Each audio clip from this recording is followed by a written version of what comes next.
હવે આપણે પહેલા સંખ્યાત્મક ગુણધર્મની વાત કરીએ, બાષ્પ દબાણમાં સાપેક્ષ ઘટાડો. અને આ સંખ્યાત્મક ગુણધર્મને આધારે દ્રાવ્યનું મોલર દળ કેવી રીતે ગણી શકાય તેનું સૂત્ર તારવો. બરાબર. તો આપણે આગળ જોઈ ગયા કે દ્રાવણમાં દ્રાવકનું બાષ્પ દબાણ શુદ્ધ દ્રાવકના બાષ્પ દબાણ કરતા ઓછું હોય છે. દ્રાવણમાં દ્રાવકનું બાષ્પ દબાણ છે એ શુદ્ધ દ્રાવકના બાષ્પ દબાણ કરતા ઓછું હોય છે. તો એ આપણે આગળની થિયરીમાં અભ્યાસ કરી ગયા. રાઉલ્ટે એ પણ પ્રસ્થાપિત કર્યું કે બાષ્પ દબાણમાં ઘટાડો ફક્ત દ્રાવ્ય કણોની સાંદ્રતા ઉપર જ આધાર રાખે છે, તેમની ઓળખ પર આધાર રાખતું નથી. એટલે કે તેમની ઓળખથી સ્વતંત્ર છે. એટલે બાષ્પ દબાણમાં જે ઘટાડો થવાનો છે એ ઘટાડો માત્ર દ્રાવ્યના સંખ્યા કણની સાંદ્રતા ઉપર જ આધાર રાખશે. એ દ્રાવ્યના સ્વભાવ ઉપર આધાર રાખતો નથી. તો આપણે આગળની થિયરી સાથે આને જોઈન્ટ કરીએ કે જ્યારે આપણે અબાષ્પશીલ દ્રાવ્યને બાષ્પશીલ દ્રાવકમાં ઓગાળીને દ્રાવણ બનાવેલું હતું ત્યારે દ્રાવણનું બાષ્પ દબાણ આપણે આ સૂત્રની મદદથી મેળવીએ તો આપણે મળે P1 બરાબર P10 × x1. આ સૂત્રની તારવણી આપણે આગળના પ્રશ્નમાં જોઈ ગયા. બરાબર. તો આખો પ્રશ્ન પૂછાય તો આગળના પ્રશ્નથી શરૂ કરી અને આ પ્રશ્નને તેની સાથે જોઈન્ટ કરવો. સમજાઈ ગયું? એટલે આગળની આપણે વાત કરતા નથી. આપણે જાણીએ છીએ કે અબાષ્પશીલ દ્રાવ્યને બાષ્પશીલ દ્રાવકમાં ઓગાળવામાં આવે ત્યારે દ્રાવણનું બાષ્પ દબાણ P1 બરાબર P10 x1 સમીકરણથી દર્શાવી શકાય.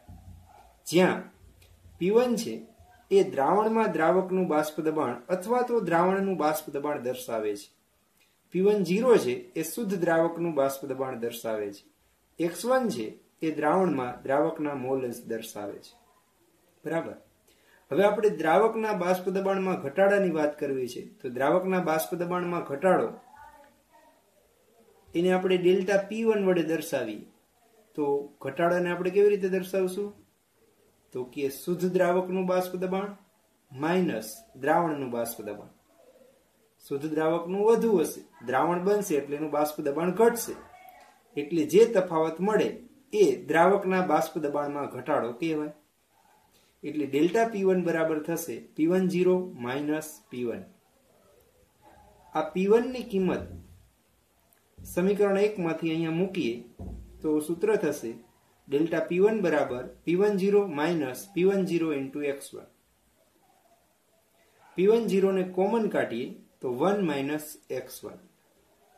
એથી આગળ જઈએ તો ડેલ્ટા P1 બરાબર P10 1 માઇનસ x1 બરાબર તો આપણે લખી શકીએ x2. બરાબર. એટલે 1 માઇનસ x1 બરાબર x2. જ્યાં x2 છે એ દ્રાવ્યના મોલ અંશ દર્શાવે છે. હવે ગોઠવણી કરીએ સમીકરણની. તો ડેલ્ટા P10 ને છેદમાં લઈ જઈએ બરાબર x2. હવે ડેલ્ટા P1 ના બદલે હું લખી શકું P10 માઇનસ P1 છેદમાં P10 બરાબર x2. એટલે આનો મતલબ શું થયો કે દ્રાવકના બાષ્પ દબાણમાં થતો સાપેક્ષ ઘટાડો દ્રાવ્યના મોલ અંશ જેટલો થાય છે. જેમાં ડાબી બાજુનું પદ છે એ આખું પદ દ્રાવકના બાષ્પ દબાણમાં થતો સાપેક્ષ ઘટાડો દર્શાવે છે. બરાબર. છેદમાં P10 છે એટલે જો ખાલી P10 માઇનસ P1 હોય તો એ બાષ્પ દબાણમાં માત્ર ઘટાડો દર્શાવે છે. છેદમાં P10 હોય તો શું થશે? બાષ્પ દબાણમાં થતો સાપેક્ષ ઘટાડો દર્શાવે છે. આ બાષ્પ દબાણમાં થતો સાપેક્ષ ઘટાડો દ્રાવ્યના મોલ અંશ જેટલો થાય છે. એટલે આપણે કહી શકીએ કે જ્યારે શુદ્ધ દ્રાવકમાં અબાષ્પશીલ દ્રાવ્ય ઉમેરીને દ્રાવણ બનાવવામાં આવે ત્યારે બાષ્પ દબાણમાં થતો સાપેક્ષ ઘટાડો દ્રાવ્યના મોલ અંશ જેટલો થાય છે, જે રાઉલ્ટનો નિયમ કહેવાય છે. બરાબર. બાષ્પ દબાણમાં થતો સાપેક્ષ ઘટાડો દ્રાવ્યના મોલ અંશ જેટલો થશે. ઓકે.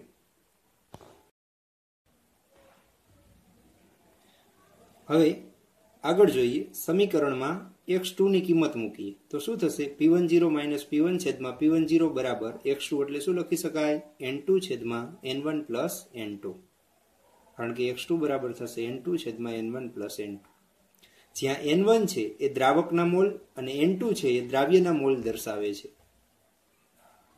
બરાબર.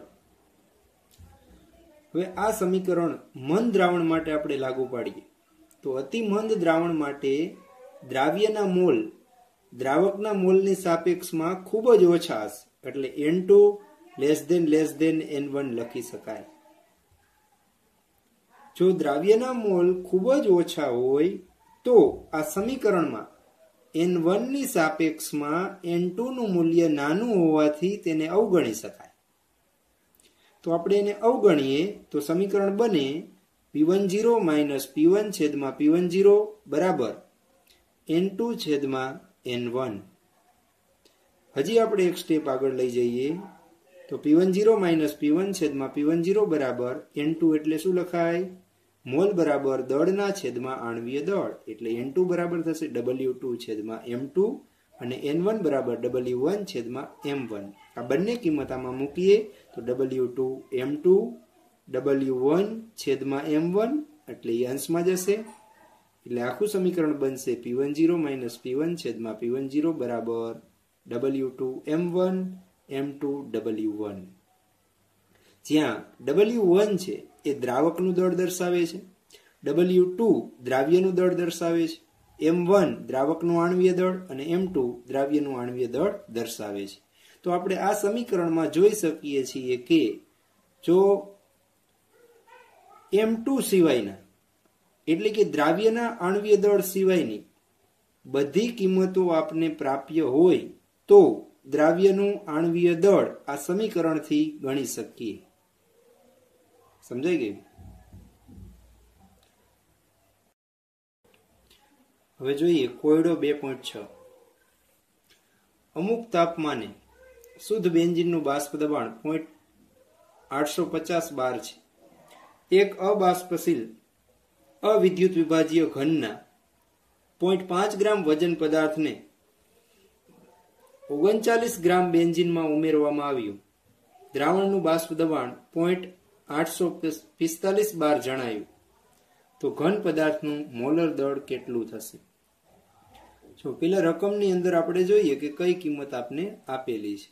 તો શુદ્ધ બેન્ઝીનનું બાષ્પ દબાણ તો આપણે એને શેના વડે દર્શાવીએ છીએ? P10 0.850 બાર. એક અબાષ્પશીલ અવિદ્યુત વિભાજીય ઘનના 0.5 ગ્રામ વજનને, એટલે દ્રાવ્યનું વજન W2 થશે 0.5 ગ્રામ. ત્યાર પછી 39 ગ્રામ બેન્ઝીનમાં ઉમેરવામાં આવે છે, એટલે બેન્ઝીન દ્રાવક થશે, એટલે એના વજનને આપણે દર્શાવીએ W1 બરાબર 39 ગ્રામ. દ્રાવણનું બાષ્પ દબાણ જેને આપણે P1 વડે દર્શાવશું 0.845 બાર. ઘન પદાર્થનું મોલર દળ તો M2 આપણે ગણવાનું છે. M1 એટલે દ્રાવકનું આણ્વીય દળ, દ્રાવક બેન્ઝીન છે તો કેટલું થશે? 78 ગ્રામ પ્રતિ મોલ. હવે અહીં આપણે દ્રાવ્યનું આણ્વીય દળ ગણવા માટે ઘણા બધા સૂત્રનો ઉપયોગ કરી શકીએ, પણ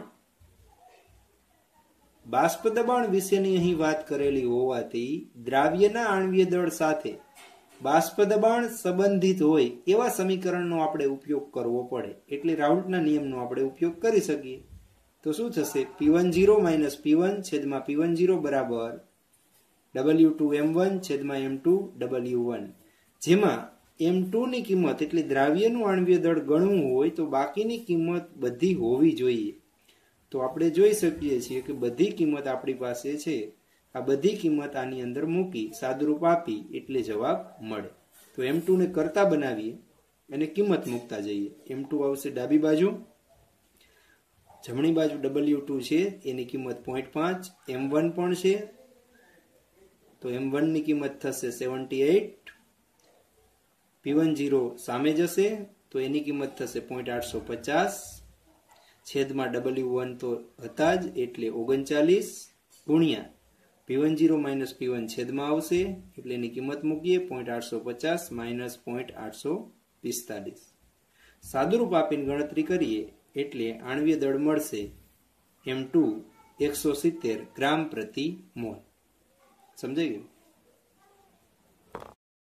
હવે જોઈએ ઉત્કલન બિંદુનું ઉન્નયન. ઉત્કલન બિંદુ ઉન્નયન એ એક સંખ્યાત્મક ગુણધર્મ છે. ઉન્નયન એટલે વધારો, એટલે બીજા શબ્દમાં કેવું હોય તો કહેવાય કે ઉત્કલન બિંદુમાં વધારો. સૌપ્રથમ આપણે જોઈએ ઉત્કલન બિંદુ કોને કહેવાય. તો જે તાપમાને કોઈ પણ પ્રવાહીનું બાષ્પ દબાણ વાતાવરણના દબાણ એટલે કે એક વાતાવરણ જેટલું થાય તે તાપમાનને તે પ્રવાહીનું ઉત્કલન બિંદુ કહેવાય. એટલે કોઈ પણ પ્રવાહીને તમે ગરમ કરો ત્યારે જે તાપમાને તેનું બાષ્પ દબાણ વાતાવરણના દબાણ જેટલું થાય એ તાપમાન એ પ્રવાહીનું ઉત્કલન બિંદુ બને. એટલે કે એ તાપમાને પ્રવાહી છે ઉકળે છે. આકૃતિ દ્વારા સમજીએ. ધારો કે આપણે કોઈ શુદ્ધ દ્રાવક લીધેલું હોય તો રૂમ ટેમ્પરેચરે એ પ્રવાહી છે એમાંથી થોડી ઘણી બાષ્પ બનેલી હશે, એના કારણે એના ઉપર બાષ્પ દબાણ પણ હશે. હવે આ પ્રવાહીને આપણે બર્નર દ્વારા ગરમ કરીએ તો ગરમ થવાથી પ્રવાહીની બાષ્પ વધુ બનશે, એટલે બાષ્પ દબાણ ધીમે ધીમે વધતું જશે. એક સમય એવો મળે કે જે તાપમાને એનું બાષ્પ દબાણ છે એ એક વાતાવરણ થઈ જાય, એટલે કે વાતાવરણના દબાણ જેટલું થઈ જાય તે તાપમાન છે એ તે પ્રવાહીનું ઉત્કલન બિંદુ બને છે. અહીંયા શુદ્ધ દ્રાવકના ઉત્કલન બિંદુને TB0 વડે દર્શાવેલું છે. એટલે આપણે કહી શકીએ કે TB0 જેટલું આપણે તાપમાન આપીએ ત્યારે તે પ્રવાહીની બાષ્પનું બાષ્પ દબાણ એક વાતાવરણ થાય છે. દાખલા તરીકે આપણે પાણી લઈએ તો આપણે કહીએ છીએ પાણીનું ઉત્કલન બિંદુ કેટલું છે? 373.15 કેલ્વિન. એનો મતલબ શું થયો કે પાણીને તમે 373.15 કેલ્વિને ગરમ કરો એટલે એનું બાષ્પ દબાણ છે એક વાતાવરણ થશે, એટલે 373.15 કેલ્વિન છે એ પાણીનું ઉત્કલન બિંદુ કહેવાય. સમજાઈ ગયું? હવે આલેખ દ્વારા સમજીએ તો આલેખમાં બાષ્પ દબાણ વિરુદ્ધ તાપમાનનો આલેખ લીધેલો છે. બાષ્પ દબાણ વાતાવરણમાં છે, તાપમાન છે એ કેલ્વિનમાં. હવે દ્રાવક માટે આપણે વાત કરી કે રૂમ ટેમ્પરેચરે કોઈ પણ પ્રવાહી છે એ ચોક્કસ બાષ્પ દબાણ દર્શાવે છે. ધારો કે રૂમ ટેમ્પરેચરે દ્રાવકનું બાષ્પ દબાણ આ સ્થિતિએ હું દર્શાવું છું. માની લ્યો કે અહીંયા રૂમ ટેમ્પરેચર હોય તો આ સ્થિતિએ એનું બાષ્પ દબાણ છે. હવે આપણે તાપમાન વધારશું એટલે દ્રાવકનું બાષ્પ દબાણ વધશે, બરાબર. પણ ગ્રાફની અંદર મેં અગાઉથી જ એક વાતાવરણ માટે તૂટક રેખાથી લાઈન દર્શાવેલી છે. તો રૂમ ટેમ્પરેચરે દ્રાવકનું બાષ્પ દબાણ આ બિંદુએ છે. હવે જેમ જેમ હું તાપમાન વધારીશ એમ દ્રાવકનું બાષ્પ દબાણ છે એ વધતું જાય છે, વધતું જાય છે, વધતું જાય છે. જ્યારે એનું બાષ્પ દબાણ છે એ એક વાતાવરણ થાય છે ત્યારે જે તાપમાન આપને મળે છે તે તાપમાન છે એ દ્રાવકનું ઉત્કલન બિંદુ કહેવાય, જેને આપણે TB0 વડે દર્શાવેલું છે. સમજાઈ ગયું? હવે આ જ વસ્તુ આપણે દ્રાવણ માટે જોઈએ તો શુદ્ધ દ્રાવકમાં અબાષ્પશીલ દ્રાવ્ય ઉમેરીને દ્રાવણ બનાવવામાં આવે તો દ્રાવણનું ઉત્કલન બિંદુ વધે છે. શું કામ વધે છે સમજીએ. જ્યારે શુદ્ધ દ્રાવકમાંથી દ્રાવણ બને છે ત્યારે દ્રાવણનું બાષ્પ દબાણ દ્રાવકના બાષ્પ દબાણની સાપેક્ષમાં ઓછું હશે.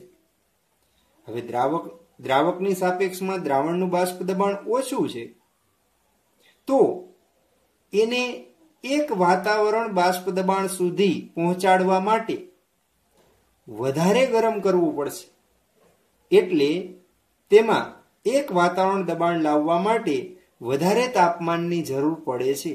માટે દ્રાવણનું ઉત્કલન બિંદુ એ શુદ્ધ દ્રાવકના ઉત્કલન બિંદુ કરતા વધારે હશે. તો આપણે દ્રાવણના ઉત્કલન બિંદુને ટીબી વડે દર્શાવીએ તો આપણે કહી શકીએ કે TB0 ની કિંમત કરતા ટીબી ની કિંમત વધુ થશે. સમજાણું? ફરીથી જોઈએ કે દ્રાવણમાં બાષ્પ દબાણ દ્રાવકની સાપેક્ષમાં ઓછું હોવાને કારણે તેનું બાષ્પ દબાણ એક વાતાવરણ સુધી પહોંચાડવા માટે દ્રાવક કરતા દ્રાવણમાં વધારે તાપમાનની જરૂર પડે છે. એટલે તેનું ઉત્કલન બિંદુ વધુ મળે છે. આલેખમાં જોઈએ, આપણે શીખી ગયા કે દ્રાવણનું બાષ્પ દબાણ રૂમ ટેમ્પરેચરે દ્રાવક કરતા ઓછું હશે. તો હું ગ્રાફમાં એના કરતા ઓછું બાષ્પ દબાણ છે ત્યાંથી હું ગ્રાફ શરૂઆત કરીશ. તો માની લ્યો કે આ રૂમ ટેમ્પરેચરે દ્રાવણનું બાષ્પ દબાણ દ્રાવક કરતા ઓછું છે. હવે જેમ જેમ આપણે તાપમાન વધારતા જઈએ એમ દ્રાવણનું બાષ્પ દબાણ પણ વધે છે. અને જ્યારે એનું બાષ્પ દબાણ એક વાતાવરણ થાય છે, જો આ લાઈનને જ્યારે ટચ થશે ગ્રાફ, ત્યારે તેનું બાષ્પ દબાણ એક વાતાવરણ થાય છે. ત્યારે જે તાપમાન આપને મળે છે એ તાપમાન છે એ દ્રાવણનું ઉત્કલન બિંદુ થશે. એટલે આપણે અહીંયા પણ જોઈ શકીએ છીએ કે દ્રાવકનું ઉત્કલન બિંદુ TB0 જે મળે છે એના કરતા દ્રાવણનું ઉત્કલન બિંદુ TB વધુ મળે છે. તો ઉત્કલન બિંદુમાં તફાવત કેટલો મળ્યો? તો તફાવતને આપણે ડેલ્ટા TB વડે દર્શાવીએ તો શું થશે? વધારે કિંમત TB માઇનસ ઓછી કિંમત TB0. એટલે કે દ્રાવણ અને દ્રાવકના ઉત્કલન બિંદુનો તફાવત ડેલ્ટા TB જે ઉત્કલન બિંદુમાં વધારો દર્શાવે છે. આ ઉત્કલન બિંદુમાં વધારો થાય તેને ઉત્કલન બિંદુ ઉન્નયન કહેવાય. એટલે ઉત્કલન બિંદુ ઉન્નયન કોને કહેશું? તો કે દ્રાવકમાંથી દ્રાવણ બને ત્યારે તેનું ઉત્કલન બિંદુ વધે છે. તો ઉત્કલન બિંદુમાં જે વધારો થાય એ વધારાને જ ઉત્કલન બિંદુ ઉન્નયન તરીકે ઓળખવામાં આવે છે. ઉદાહરણ છે, જો આપણે શુદ્ધ પાણી છે એમાંથી 1 મોલ સુક્રોઝનું દ્રાવણ બનાવશું તો તેનું ઉત્કલન બિંદુ છે એ 373.15 માંથી 373.52 કેલ્વિન થાય છે. એટલે જે વધારો થયો ઉત્કલન બિંદુમાં એ વધારાને જ ઉત્કલન બિંદુ ઉન્નયન કહેવાય. તો ગ્રાફ બરાબર સમજાઈ ગયો હશે. હવે આપણે સૂત્ર વિશે જોઈએ. તો સૂત્રની શરૂઆત કરતા પહેલા આપણે લખશું કે ધારો કે શુદ્ધ દ્રાવકનું ઉત્કલન બિંદુ છે એ TB0, દ્રાવણનું ઉત્કલન બિંદુ TB. તો ઉત્કલન બિંદુમાં વધારો આપણે લખી શકીએ ડેલ્ટા TB બરાબર શું થશે? TB minus TB0. બરાબર. હવે પ્રાયોગિક પરિણામો દર્શાવે છે કે મંદ દ્રાવણ માટે, કોઈ પણ મંદ દ્રાવણ માટે ઉત્કલન બિંદુમાં વધારો છે એ દ્રાવ્યની મોલલ સાંદ્રતાને સમપ્રમાણમાં હોય છે. એટલે ગાણિતિક રીતે લખાય કે ઉત્કલન બિંદુમાં વધારો એટલે delta TB is proportional to દ્રાવ્યની મોલલ સાંદ્રતા સ્મોલ m. એટલે ઉત્કલન બિંદુમાં વધારો છે એ દ્રાવ્યની મોલલ સાંદ્રતાને સમપ્રમાણમાં હોય છે. એ આપણે આગળ શીખી ગયા. શું કામ એમ હશે? તો કે ઉત્કલન બિંદુ ઉન્નયન છે એ સંખ્યાત્મક ગુણધર્મ છે. એટલે એ દ્રાવ્યના સંખ્યા કણોની સાંદ્રતા ઉપર જ આધાર રાખે છે, દ્રાવ્યના સ્વભાવ ઉપર આધાર રાખતો નથી. એટલે ઉત્કલન બિંદુમાં ઉન્નયન દ્રાવ્યની મોલલ સાંદ્રતાને સમપ્રમાણમાં થાય. પ્રોપોર્શનલ ટુ દૂર કરી અચળાંક મૂકીએ તો સમીકરણ બનશે ડેલ્ટા TB બરાબર KB ઇન્ટુ n. જ્યાં KB છે એ ઉત્કલન બિંદુ ઉન્નયન અચળાંક અથવા તો મોલલ ઉન્નયન અચળાંક તરીકે ઓળખાય છે. બરાબર. KB છે એ મોલલ ઉન્નયન અચળાંક અથવા ઉત્કલન બિંદુ ઉન્નયન અચળાંક તરીકે ઓળખાય છે, જેનો એકમ કેલ્વિન કિલોગ્રામ પ્રતિ મોલ થશે. જો એકમ આપણે ગણવું હોય તો આપણે ગણી શકીએ. KB ને આપણે કરતા બનાવીએ તો મને સૂત્ર મળે ડેલ્ટા TB છેદમાં m. હવે ડેલ્ટા TB છે એ શું છે? તાપમાનનો તફાવત. તો એનો એકમ થશે કેલ્વિન અથવા સેન્ટીગ્રેડ. મોલાલિટીનો એકમ થશે મોલ પ્રતિ કિલોગ્રામ. તો કિલોગ્રામ છે એ અંશમાં જશે, તો એકમ થશે કેલ્વિન કિલોગ્રામ પ્રતિ મોલ. એટલે યાદ રાખવાની કે ગોખવાની જરૂર નથી. આ સૂત્રને આધારે પણ તમે કેબીનો એકમ છે એ તારવી શકો. બરાબર, સમજાઈ ગયું? હવે જો મોલલ ઉન્નયન અચળાંકની મારે વ્યાખ્યા આપવી હોય તો વ્યાખ્યા પણ હું આને આધારે આપી શકું છું. કેબીની વ્યાખ્યા આપવી હોય તો હું શું કહીશ? છેદને એકમ બનાવી દઉં. છેદ એકમ બને એટલે એનો મતલબ શું થયો? એક મોલલ દ્રાવણ બને. જોજો, એક મોલલ દ્રાવણ બને એટલે છેદ નીકળી ગયો. ત્યારે ઉત્કલન બિંદુમાં જે વધારો થાય એ વધારાને જ મોલલ ઉન્નયન અચળાંક કહેવાય. એટલે એક મોલલ દ્રાવણ બને ત્યારે જે ઉત્કલન બિંદુમાં ઉન્નયન થાય તે જ મોલલ ઉન્નયન અચળાંક બને છે. સમજાઈ ગયું? આગળ જોઈએ. હવે આ સમીકરણની મદદથી તમે ડેલ્ટા ટીબી નું મૂલ્ય અથવા કેબી નું મૂલ્ય મેળવી શકો. આ ઉપરાંત એને અન્ય સ્વરૂપમાં લઈ જઈ તો મોલાલિટીની કિંમત આપણે મૂકી શકીએ ડેલ્ટા ટીબી બરાબર કેબી. મોલાલિટી બરાબર શું થશે? દ્રાવ્યનું વજન, જેને હું W2 વડે દર્શાવું, છેદમાં દ્રાવ્યનું આણ્વીય દળ, એને M2 વડે દર્શાવું, ગુણ્યા દ્રાવકનું વજન ગ્રામમાં, દ્રાવક માટે હું W1 વડે દર્શાવું. અહીંયા વજન ગ્રામમાં લીધેલું હોય તો આપણે અંશમાં 1000 મૂકવા પડે. એટલે મોલાલિટીનું સૂત્રની કિંમત અહીંયા મૂકી દઈ તો નવું સમીકરણ મળશે. હવે આ સમીકરણને હજી આગળ લઈ જાય, એમાંથી આપણે M2 ને કરતા બનાવી તો સૂત્ર બનશે M2 બરાબર કેબી W2 1000 તો છે, ડેલ્ટા ટીબી નીચે આવે એટલે ડેલ્ટા ટીબી ઇન્ટુ W1. આ સમીકરણ નંબર 2 કહીએ. આ સમીકરણની મદદથી આપણે અજ્ઞાત દ્રાવ્ય પદાર્થ માટે આણ્વીય દળ ગણી શકીએ. ક્યારે ગણી શકીએ? જો આપણે કેબી, W2, ડેલ્ટા ટીબી અને W1 ની કિંમતો ખબર હોય તો. હવે જોઈએ તેના જેવો જ પ્રશ્ન છે ઠાર બિંદુનું અવનયન. અવનયન એટલે ઘટાડો, એટલે ઠાર બિંદુમાં ઘટાડો. બરાબર, પણ પહેલા આપણે જોઈ ઠાર બિંદુ કોને કહેવાય? તો ઠાર બિંદુ એટલે એવું તાપમાન કે જે તાપમાને પદાર્થનું તેની પ્રવાહી અવસ્થામાં બાષ્પ દબાણ અને તેની ઘન અવસ્થામાં બાષ્પ દબાણ બંને સમાન થાય તે તાપમાનને તે પ્રવાહીનું ઠાર બિંદુ કહેવાય. એટલે એનો મતલબ શું થયો? ઠાર બિંદુ એ ઘન અવસ્થા એટલે કે ઘન કલા પ્રવાહી કલા સાથે ગતિશીલ સંતુલનમાં હોય છે. સમજાણું? ફરીથી, જે તાપમાને પદાર્થનું તેની પ્રવાહી અવસ્થામાં બાષ્પ દબાણ અને ઘન અવસ્થામાં બાષ્પ દબાણ સમાન થાય એ તાપમાનને એ પ્રવાહીનું ઠાર બિંદુ કહેવાય. એટલે ટૂંકમાં કેવું હોય તો શું કહેવાય? તો કે જે તાપમાને પદાર્થમાં પ્રવાહી અને ઘન વચ્ચે સંતુલન સ્થપાય તે તાપમાનને તેનું ઠાર બિંદુ કહેવાય. સમજાય ગયું? આકૃતિ દ્વારા સમજીએ. ધારો કે અહીંયા કોઈ આપણે પદાર્થ લીધેલો છે, તેની ઘન અવસ્થા દર્શાવેલી છે. હવે ભલે ઘન અવસ્થામાં પદાર્થ હોય પણ તેની બાષ્પ તો બનતી જ હશે, ઓછા પ્રમાણમાં બનશે પણ બાષ્પ બનશે. તો અહીંયા મેં ઓછા પ્રમાણમાં તેની બાષ્પ બનેલી દર્શાવેલી છે. બાજુમાં મેં એ જ પદાર્થનું પ્રવાહી સ્વરૂપ લીધેલું છે, તો પ્રવાહી સ્વરૂપમાં બાષ્પ થોડી વધારે પ્રમાણમાં બનશે, તો મેં વધુ બાષ્પના કણો દર્શાવેલા છે. તો આ શુદ્ધ પદાર્થ છે બંને, એક ઘન અવસ્થામાં છે, એક પ્રવાહી અવસ્થામાં છે. આપણે સમજવું છે કે ઠાર બિંદુ કોને કહેવાય. બરાબર, સાથે સાથે ગ્રાફ પણ સમજતા જઈએ. ફરીથી આપણે ગ્રાફ લઈએ બાષ્પ દબાણ વિરુદ્ધ તાપમાનનું.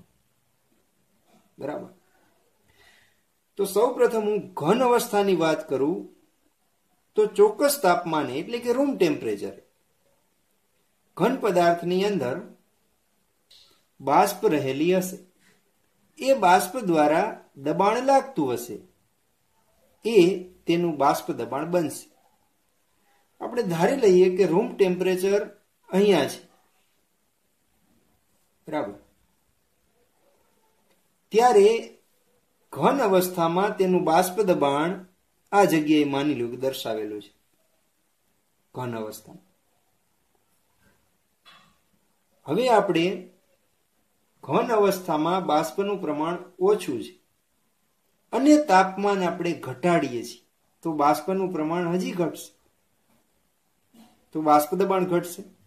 એટલે ધીમે ધીમે તાપમાન ઘટાડવાથી ઘન અવસ્થામાં બાષ્પ દબાણ ઘટે છે. એ ઘટાડો ઝડપી હોય છે એટલે ગ્રાફ છે એ થોડોક સીધો મળે છે, બરાબર. તો આ જે ગ્રાફ મેં દર્શાવેલો છે એ શુદ્ધ ઘટકના ઘન અવસ્થામાં તાપમાનના ઘટાડા સાથે બાષ્પ દબાણમાં ઘટાડો દર્શાવેલો છે, બરાબર. હવે એ જ પદાર્થનું આપણે પ્રવાહી સ્વરૂપ લઈ અને ચોક્કસ તાપમાને તેનું બાષ્પ દબાણ માપીએ તો માની લ્યો કે કોઈ ચોક્કસ તાપમાને એ પ્રવાહીનું બાષ્પ દબાણ આપને આ બિંદુએ પ્રાપ્ત થાય છે. હવે ધીમે ધીમે આપણે તાપમાન ઘટાડતા જઈએ તો બાષ્પ દબાણ ઘન અવસ્થાની જેમ જ ઘટશે, પણ પ્રવાહીમાં બાષ્પ દબાણ ધીમે ધીમે ઘટે છે કારણ કે બાષ્પનું પ્રમાણ વધારે છે. અહીંયા બાષ્પનું પ્રમાણ ઓછું હોવાથી બાષ્પ દબાણ ઝડપથી ઘટતું હતું, ત્યારે પ્રવાહી અવસ્થામાં બાષ્પ દબાણ ધીમે ધીમે ઘટશે. જો ધીમે ધીમે ઘટે તો આ પ્રમાણે ગ્રાફ આવશે. તો બાષ્પ દબાણ ધીમે ધીમે ઘટતું જશે. એક સમય એવો આવશે કે એ પ્રવાહીનું બાષ્પ દબાણ તેના જ ઘન અવસ્થાના બાષ્પ દબાણ જેટલું જ થશે. એટલે કે ઘન અવસ્થાનું બાષ્પ દબાણનો આલેખ અને પ્રવાહી અવસ્થાના બાષ્પ દબાણનો આલેખ બંને જ્યાં છેદે છે તે બિંદુએ પ્રવાહી અને ઘન અવસ્થાનું બાષ્પ દબાણ એક સરખું થાય છે. એ તાપમાન એ પ્રવાહીનું ઠાર બિંદુ કહેવાય. એટલે આ બિંદુએ જે તાપમાન આપને મળે છે એ દ્રાવકનું ઠાર બિંદુ થશે, જેને આપણે TF0 વડે દર્શાવેલું છે. F એટલા માટે કે ઠાર બિંદુને અંગ્રેજીમાં ફ્રીઝિંગ પોઈન્ટ કહેવાય અને દ્રાવક છે એના માટે આપણે 0 નો ઉપયોગ કરેલો છે. એટલે દ્રાવકનું ઠાર બિંદુ TF0 વડે દર્શાવેલું છે. સમજાઈ ગયું? ટેક્સ્ટની અંદર આ જે લાઈન ડ્રો કરેલી છે તેને ઠરેલું દ્રાવક અથવા શીત દ્રાવક એવા શબ્દનો ઉપયોગ કરેલો છે, પણ શીત દ્રાવક એ ખરેખર તેની ઘન અવસ્થાનો તાપમાનનો બાષ્પ દબાણ સાથેનો આલેખ છે. સમજાય છે? અને આ જે ઘન અવસ્થાનો આલેખ એની પ્રવાહી અવસ્થાના આલેખને જે બિંદુએ છેદે એટલે કે એવું બિંદુ તમને મળશે કે જ્યાં પ્રવાહી અવસ્થા અને ઘન અવસ્થાના બાષ્પ દબાણ સમાન થાય છે. એ તાપમાન એ પ્રવાહીનું ઠાર બિંદુ કહેવાય. બરાબર? એથી આગળ જોઈએ. આપણે શીખી ગયા કે હવે આ શુદ્ધ દ્રાવકમાં અબાષ્પશીલ દ્રાવ્ય ઉમેરીને દ્રાવણ બનાવવામાં આવે ત્યારે તેનું બાષ્પ દબાણ છે એ ઘટે છે એવું રાઉલ્ટના નિયમમાં આપણે શીખી ગયા. બાષ્પ દબાણ ઘટે એટલે મેં અહીંયા દર્શાવેલું છે કે દ્રાવણમાં બાષ્પના કણો ઓછા છે એટલે આ દબાણ પણ ત્યાં ઓછું હશે. જો દ્રાવણનું બાષ્પ દબાણ શુદ્ધ દ્રાવક કરતા એ જ તાપમાને ઓછું હોય તો આલેખમાં હું કઈ જગ્યાએ બિંદુ દર્શાવીશ તો જોઈએ. તો એ જ તાપમાને દ્રાવક કરતા દ્રાવણનું બાષ્પ દબાણ ઓછું હશે તો હું નીચે બિંદુ દર્શાવીશ. ફરીથી આની જેમ જ પ્રોસેસ કરશું કે તાપમાન ઘટાડશું તો દ્રાવણનું બાષ્પ દબાણ પણ ઘટશે. તો ઘટતું જશે એક સમય એવો મળશે કે દ્રાવણનું બાષ્પ દબાણ દ્રાવકના ઘન અવસ્થાના બાષ્પ દબાણ જેટલું થાય છે તે બિંદુને અથવા તે તાપમાનને તે દ્રાવણનું ઠાર બિંદુ કહેવાય. તો દ્રાવણનું ઠાર બિંદુ દ્રાવણનો આલેખ શીત દ્રાવકને જ્યાં સ્પર્શે છે અથવા છેદે છે એ બિંદુએ જે તાપમાન મળે એ દ્રાવણનું ઠાર બિંદુ થાય, જેને મેં TF વડે દર્શાવેલું છે. તો અહીંયા કહી શકીએ કે દ્રાવકમાંથી દ્રાવણ બને છે ત્યારે ઠાર બિંદુ જોવો જોઈએ શું થયું, TF0 હતું એ દ્રાવકનું હતું, TF દ્રાવણનું છે, તો TF0 કરતા TF નું મૂલ્ય ઓછું થાય છે એટલે દ્રાવણનું ઠાર બિંદુ ઘટે છે. આ ઠાર બિંદુમાં જે ઘટાડો થાય એ ઘટાડાને જ ઠાર બિંદુમાં અવનયન કહેવાય, જેને આપણે દર્શાવીએ સંકેતમાં. તો ઠાર બિંદુમાં ઘટાડાને શેના વડે દર્શાવશું? Delta TF. કેટલું મૂલ્ય થશે? તો કે TF0 માઇનસ TF. એટલે શુદ્ધ દ્રાવકમાંથી દ્રાવણ બને છે ત્યારે ઠાર બિંદુમાં ઘટાડો થાય છે. આ ઘટાડાને જ ઠાર બિંદુમાં અવનયન કહેવાય. સમજાઈ ગયું? એટલે ઠાર બિંદુ એટલે શું? ખ્યાલ આવી ગયો કે જ્યારે કોઈ પણ પદાર્થની ઘન અવસ્થા અને પ્રવાહી અવસ્થાના બાષ્પ દબાણ જે તાપમાને સમાન બને તે તાપમાનને તેનું ઠાર બિંદુ કહેવાય. બીજું આપણે એ શીખ્યા કે જ્યારે શુદ્ધ દ્રાવકમાંથી અબાષ્પશીલ દ્રાવ્ય ઉમેરીને દ્રાવણ બને ત્યારે તેનું ઠાર બિંદુ ઘટે છે. શું કામ ઘટે છે? તો આપણે જોયું શું કારણ જવાબદાર છે, તો કે શુદ્ધ દ્રાવકમાં બાષ્પ દબાણ વધુ હોય છે, જ્યારે દ્રાવણમાં બાષ્પ દબાણ ઓછું હોવાથી સમતુલન નીચા તાપમાને સ્થપાય છે એટલે દ્રાવણનું ઠાર બિંદુ ઘટે છે. હવે આગળના પ્રશ્નની જેમ જ સૂત્ર મેળવીએ. સૌપ્રથમ આપણે જોઈએ કે શુદ્ધ દ્રાવકનું ઠાર બિંદુ આપણે TF0 વડે, દ્રાવણનું TF વડે દર્શાવેલું છે. તો ઠાર બિંદુમાં ઘટાડો કેટલો થશે? ડેલ્ટા TF બરાબર TF0 માઇનસ TF. પ્રાયોગિક પરિણામો દર્શાવે છે કે મંદ દ્રાવણમાં ઠાર બિંદુમાં થતું અવનયન એટલે ડેલ્ટા TF એ પણ સંખ્યાત્મક ગુણધર્મ છે. એટલે ઠાર બિંદુમાં થતું અવનયન દ્રાવ્યના સંખ્યાકણની મોલર સાંદ્રતાને સમપ્રમાણમાં હશે. એટલે પ્રાયોગિક પરિણામો ઉપરથી આપણે લખી શકીએ કે delta TF is proportional two m. ફરીથી અચળાંક મૂકીએ. ડેલ્ટા TF બરાબર KF ઇન્ટુ m, જ્યાં KF છે એ ઠાર બિંદુ અવનયન અચળાંક અથવા તેને મોલર અવનયન અચળાંક કહેવાય, જેનો એકમ KB ની જેમ જ થશે, કેલ્વિન કિલોગ્રામ પ્રતિ મોલ, અથવા સેન્ટીગ્રેડ પણ લખી શકાય, સેન્ટીગ્રેડ કિલોગ્રામ પ્રતિ મોલ. બરાબર. આગળના પ્રશ્નની જેમ જ m ની કિંમત મૂકીએ તો ડેલ્ટા TF થશે KF W2 1000 છેદમાં M2 W1. અહીંયા મેં ઉપર 1000 મૂકેલા છે તો દ્રાવકનું દળ આપણે શેમાં લેશું? ગ્રામમાં. બરાબર. આ સૂત્રમાં આપણે M2 ને કરતા બનાવીએ તો સૂત્ર થશે KF W2 1000 ડેલ્ટા TF છેદમાં જશે ડેલ્ટા TF ઇન્ટુ W1. તો સમીકરણ 2 ની મદદથી ઉત્કલન બિંદુમાં ઉન્નયન ગણી શકાય.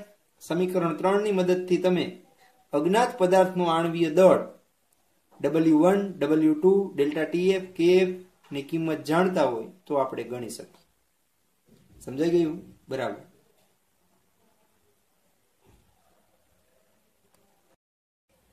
આપણે બે પ્રશ્ન જોયા, ઠાર બિંદુ અને ઉત્કલન બિંદુ માટેના. તો ઉત્કલન બિંદુ ઉન્નયનનું સૂત્ર થશે ડેલ્ટા TB બરાબર TB માઇનસ TB0. બરાબર. એના બરાબર આપણે લખીએ છીએ KB ઇન્ટુ m. જ્યારે ઠાર બિંદુ અવનયન માટે ડેલ્ટા TF બરાબર શું લખશું? TF0 minus TF. આટલું તફાવત છે. બરાબર. KF into m. અહીંયા KB છે, B બોઇલિંગ માટે વપરાય છે, F ફ્રીઝિંગ માટે વપરાય છે, એટલો ફરક છે. બરાબર. બાકી બંનેના સૂત્રની તારવણી, બંનેની સમજૂતી લગભગ સરખા જેવી જ છે. આ ઉપરાંત અન્ય બે સૂત્ર છે જેની મદદથી તમે KB અને KF ના મૂલ્ય મેળવી શકો, જેની તારવણી આપણી ટેક્સ્ટ બુકમાં કે અભ્યાસક્રમમાં નથી, પણ આ સૂત્રનો ઉપયોગ ઘણા બધા દાખલાની ગણતરી કરવા માટે થઈ શકે. તો સૂત્ર જોઈએ KB મેળવવાનું. R ગુણ્યા M1 ગુણ્યા TB2 છેદમાં 1000 ગુણ્યા ડેલ્ટા H બાષ્પાયન. એટલે R છે એ વાયુ અચળાંક છે, આપણે ખ્યાલ છે. M1 છે એ દ્રાવકનું આણ્વીય દળ, TB છે એ દ્રાવકનું શુદ્ધ દ્રાવકનું ઉત્કલન બિંદુ અને ડેલ્ટા H એ બાષ્પાયન એન્થાલ્પી દર્શાવે છે. એવું જ સૂત્ર KF નું છે, ખાલી ફરક કેટલો છે? અહીંયા દ્રાવકનું ઠાર બિંદુ છે અને બાષ્પાયન એન્થાલ્પીને બદલે ગલન એન્થાલ્પી આપેલી છે. ઓકે.